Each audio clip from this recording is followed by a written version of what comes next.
All right, so coming up now on 442, let's touch base here on what's happening with Tropical Storm Idalia. The most recent advisory we have to work with was issued at 2 o'clock this afternoon. This is a view of the second tornado warning, and again, this warning also goes until 2:15 this afternoon. This is a look from the Shore Point Health Center in Punta Gorda, just off of Marion Avenue, and this is parking lot here has been underwater all day long. Before we get to the forecast, something interesting for you this afternoon.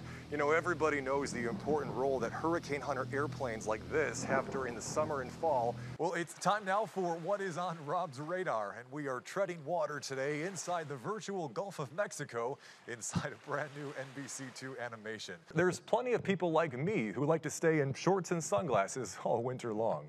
But wait, there's plenty of people like me who enjoy the cooler weather and getting to wear jackets and sweaters from time to time. Whatever you prefer, though, let's have a look at it. Think wildfires are only a concern for those of us who live in rural areas?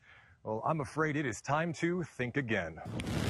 That's because when a wildfire like this one develops, tiny embers, just like these, can get pushed really far by the wind. They're as hot as the flames that spark them, and firefighters say in the right conditions, those little embers can travel up to 5 miles away from where the fire is actually burning. You know, when it comes, though, to a hurricane, there is no good time for a hurricane to make landfall, but when they make landfall at night, that just adds a whole other set of complications to things. And as soon as we got here, we started taking some video, and when you see the video for yourself as to what the boardwalk condition looks like in other places, you'll understand why the city is concerned that people are going past the caution tape to check it out.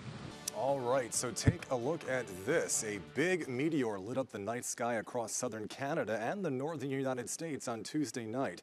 It was captured on a number of cameras, especially in the Canadian provinces of Manitoba and Saskatchewan. Now, what makes this meteor so interesting is how big it was. Kelly's going to be doing our show and tell here tonight. Because Vanna White here. People realize exactly how big meteors tend to be. Most meteors are actually only about the size of a grain of sand. Some of the bigger ones are green pea size, or maybe the size of a Canadian quarter. Now, what makes the one that happened on Tuesday so different is that instead of being the size of a grain of sand, it was closer to being the size of a basketball. That's wild. That's why things drastically start to change on Wednesday, depending on the final track that Ian takes. But the opportunity is there for a very high risk of storm surge, especially through late Wednesday afternoon and through Wednesday night.